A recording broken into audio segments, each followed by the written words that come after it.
Dobrodošli na druženje s kandidatima 5. sezone sjajnog projekta Startaj Hrvatska. Dobro mi došli. Nećemo ove formalnosti, ali odmah ćemo reći, evo sa nama je OPG Lešić, Sanja. Lijepo mi izgledaš. Hvala, također. Helena, artisana. Da, bok mi ja. Biljarice moja, Maja. I Babo Jelić, Ivica. Tu smo, živi, zdravi, svi smo ok. Već je prošlo nekoliko mjeseci, dakle, od cijele vaše avanture zvane Startaj Hrvatska.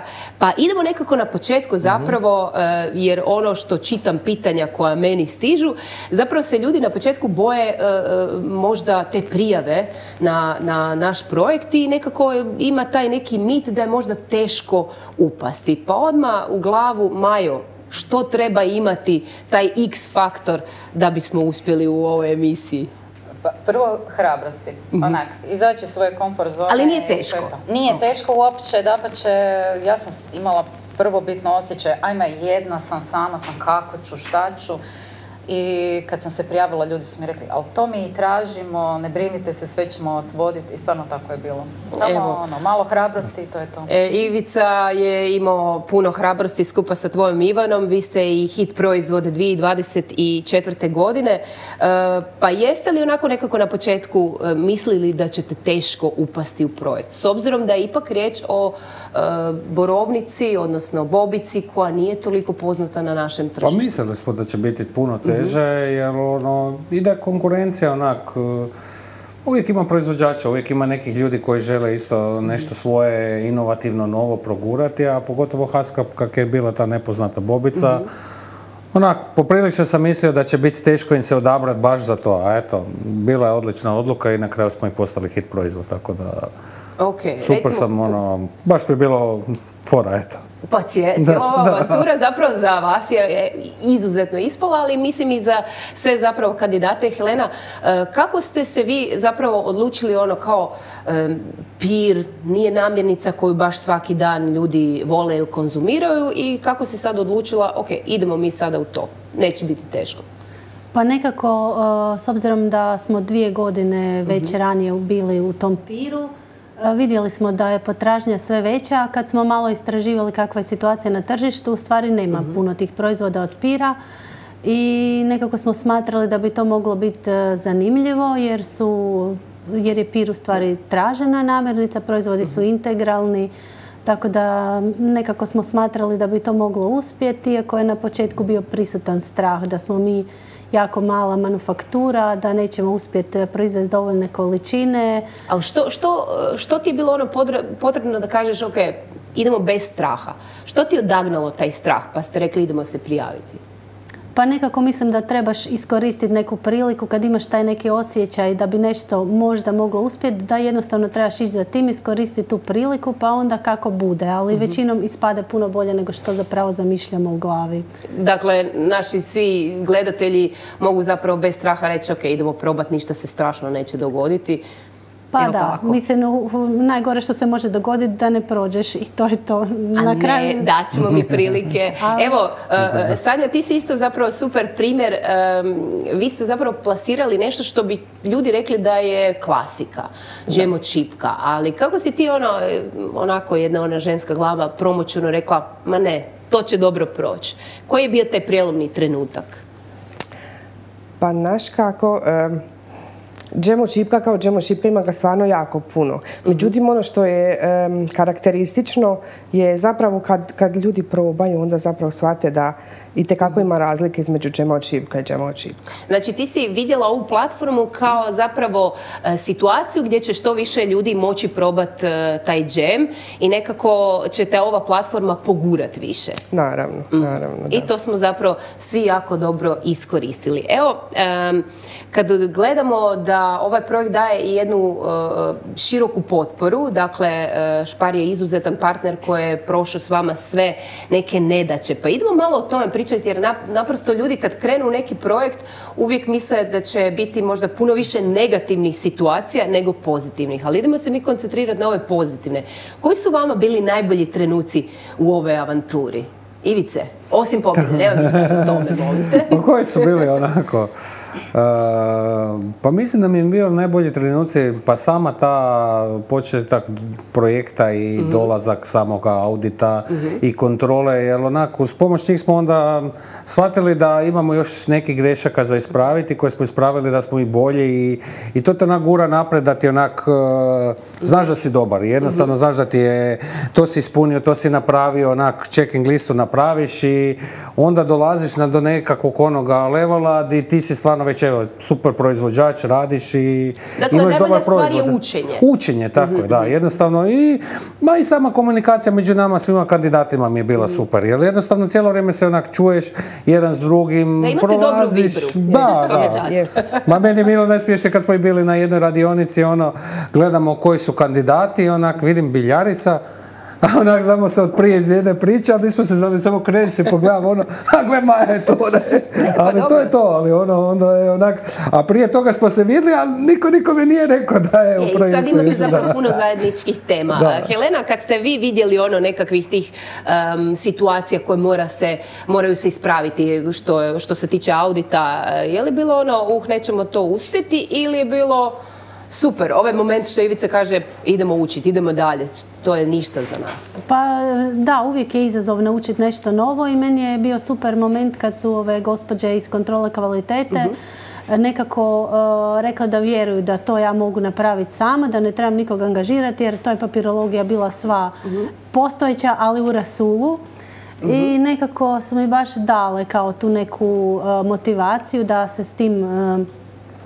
se s tim pozabavim i baš sam bila ponosna na sebe da sam u stvari to uspjela napraviti, sve što je trebalo i kad sam dobila njihove pohvale i uglavnom kad su rekla da je to sve u redu, onda mi je bilo baš veliko olakšanje i u stvari puno sam toga u tom procesu naučila. Ali super je situacija zapravo da imaš koga pitati. Sva ta pitanja, a pogotovo kad se tiču papirologije, zar ne Sanja?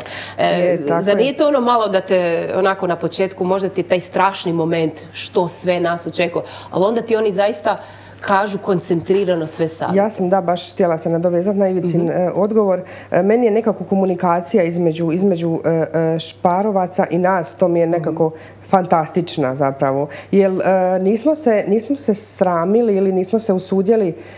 Kad god je nama zapravo nešto trebalo, znam da sam mogla okrenuti broje, to su bile banalna pitanja. A nema banalnih pitanja nikad. Nama možda zvučala banalna, ali kažem, kad god nam je nešto zapelo ili nismo se zapravo ustručavali. Dakle, u bilo koje doba direktna linija i sve se rješavalo. Hotline. A je li bilo nekih situacija koje su se možda teže riješile? Je li bilo nekih izazova koji zaista su zahtijevali, recimo s obzirom da znamo da nekima vrijeme nije bilo baš naklonjeno, tuča se dogodila. Kako si riješila te probleme i kako su ti uskočili ljudi u projektu u toj situaciji? Zapravo kad je bila ta tuča, ti u tom trenu ne razmišljaš o nikom, iskreno, nego samo o sebi, o svojoj djeci i kaže, mislila sam na Ivana, jer je on trenutno bio na poslu, kako će doći kući. I to je onda nekako prošla noć, sutra dan su krenuli zvoniti telefoni, između neke obitelji koja ti je tu prva da će te zvat, zove iz Špara ili u tom trenu ne može tebe niko utješiti, budimo realni, ali sama ta njihova gesta da pitaju kako ste, nama je zapravo značilo. Ili kad smo pričali pa na telefon ti ljudi plaču. Nekako u tom trenu shvatiš da nismo sami. Nekako smo svi suosjećali, ali definitivno oni su bili tu s vama i možda je to taj trenutak onda i našim budućim kandidatima može značiti ta prekretnica, da moraju otići u tom smjeru. Ali nama, kažem, u tom trenu to znala si, zvao si, dobro, moram ići rješavati neke druge probleme. Tek poslije kad je se to sve nekako sleglo i kad smo mi zapravo sjeli nas dvoje, pa vidi, zvali su nas i oni, a nisu morali. Dobro, na sva vaša pitanja oni su svi imali odgovore, je li tako, Majo? Nismo imali upitnike na glavi, iznad glave, ništa? Pa ne, pa u biti mislim, to su ljudi koji su stručnjaci u tome što rade. Pa ako trebamo od nekoga naučiti nešto, najbolje je pitati. Stvarno su bili svi super susretljivi i uvijek su nam davali super korake. Sad trebaš to i to. Doslovce 5 puta lakše nego da ideš sam. Pa što misliš, koja je tvoja procjena, recimo da nisi bila u ovom projektu i da si svo ovo znanje i sve ove informacije morala sama prikupljati? Misliš da bi to prošle godine s obzirom na količinu svega? Da, definitivno bi bilo puno teže i puno teže i plasirati to i sve bi bilo teže. Ovo je kao da si imao nekakav ubrzani tečaj i stvarno je za svakog ko treba ovako nešto, ja to posavjetujem. Nema nikakvog straha, u biti sve što se i dogodi, sad kad pogledam više se ne sjećam šta se dogodilo. Nekako to prođeš puno lakše i bezbolnije nego da si sam.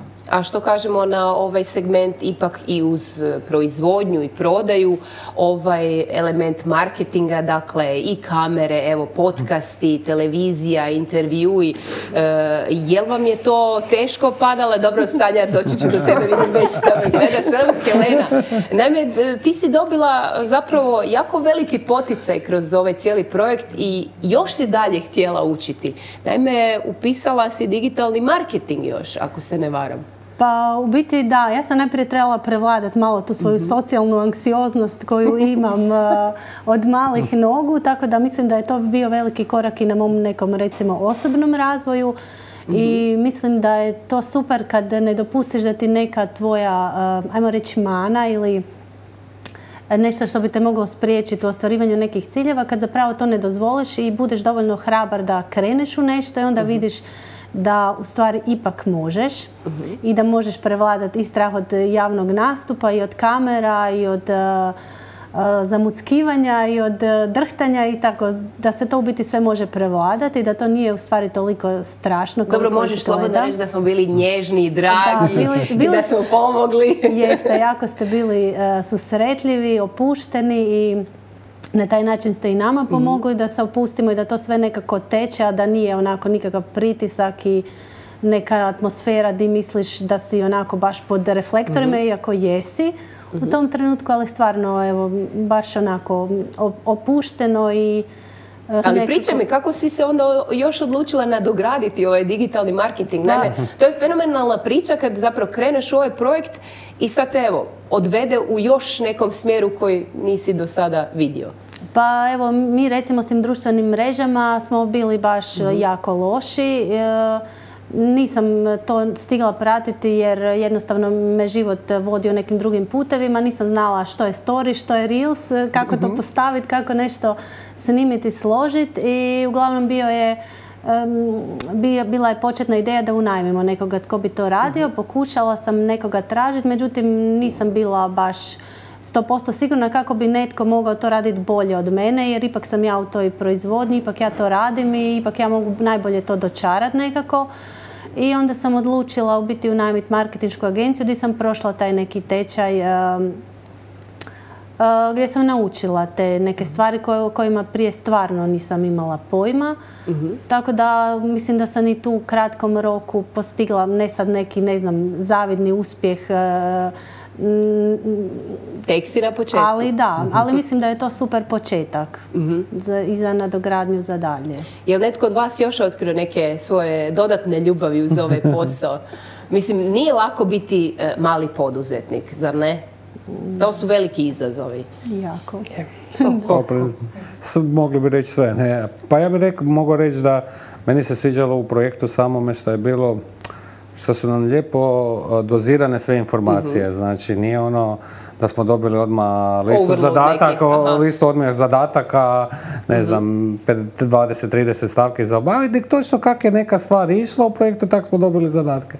I odmah nam je to nekak lakše bilo. Možda u tom trenu neki zadatak ti se čini onak teži ili izgubit ćeš puno vremena na njega, ali kad se ga riješio, već ti je to bilo ono sasvim lako. Tako da, to doziranje tih zadataka i samih nas da vidimo kako raditi mi se najviše dopalo jer smo lakše nekak to sve skupa prošli, bi rekao Floyd. I pripremilo te za neke izazovne situacije, slobodno možeš našim gledateljima reći kako si slomio, odnosno udesio čovjek nogu, trčao je po svojim nasadima i onda reci što si i kako si operirao s tim limitacijama. Pa da, evo, do danas sam imao gips, jutro sam ga baš iskinuo, ali našao sam model kako, ja sam si jedan stolac nabavio skoro na kotačiće, malo nogu stavio na njega, vozio se s time, tako da sam si napravio... Reci što si vozio, kako si vozio?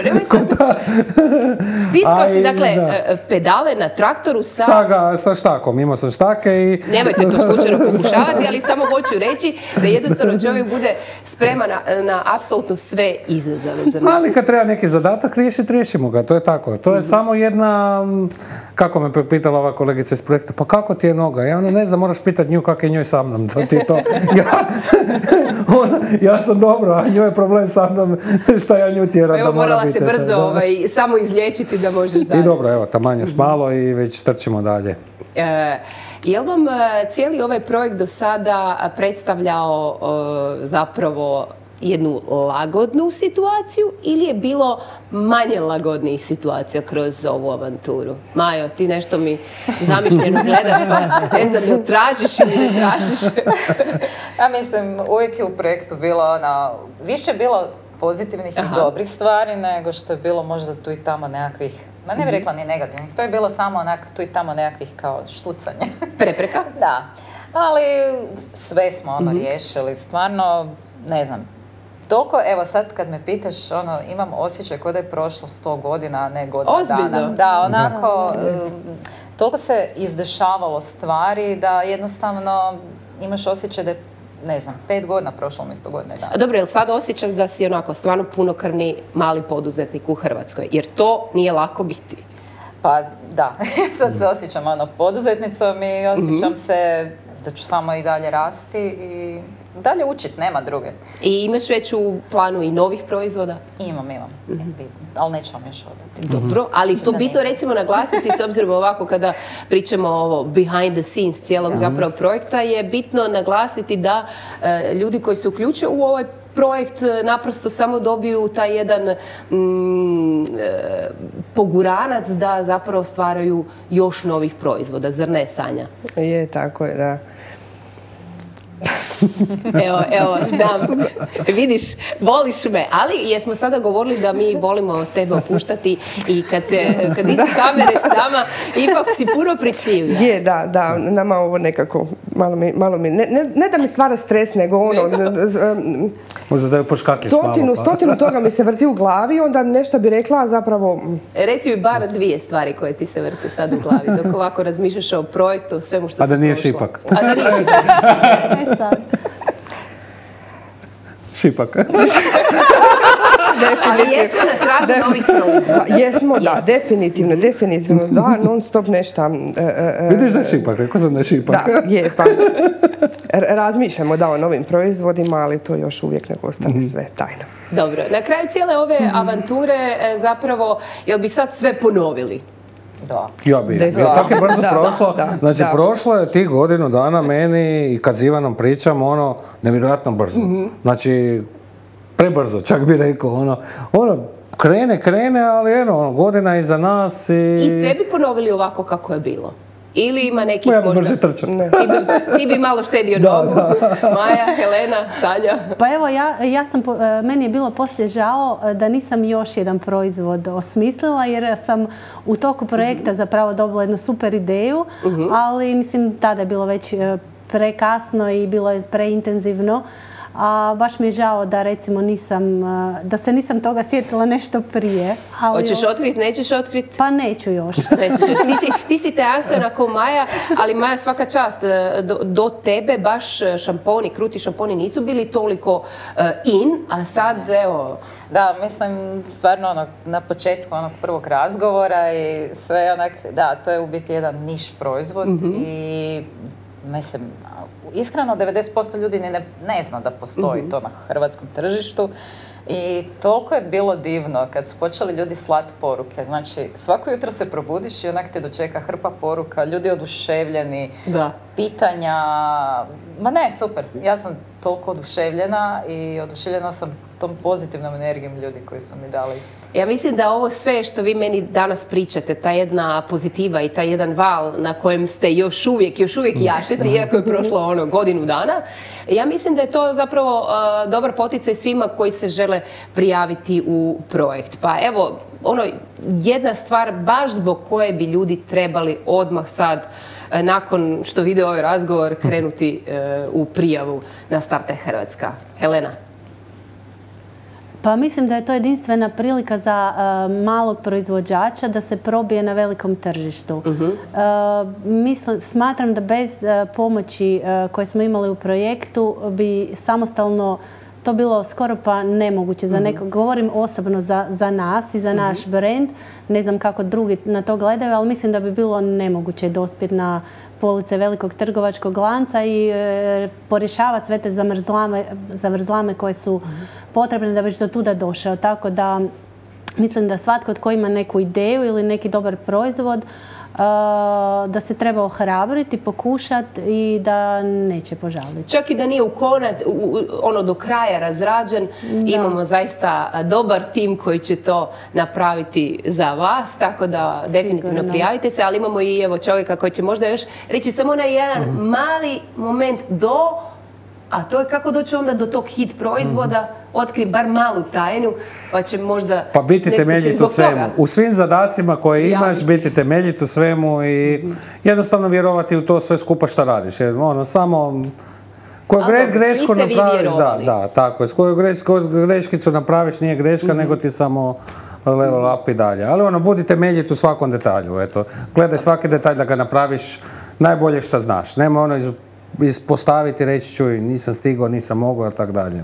Eto, meni je izuzetno drago gledati ovako sjajne male poduzetnike u Hrvatskoj i sjajno mi je zapravo pratiti taj proces od zapravo nekakve vaše ideje do police jednog velikog trgovačkog lanca. Stoga hvala vam na tome i nadam se da će naši gledatelji također dobiti jedan taj val energije i kreative, a mi se naravno kupujemo, testiramo i jedva čekamo nove proizvode. A vi naravno jedva čekate i nove sezone koje tek dolaze.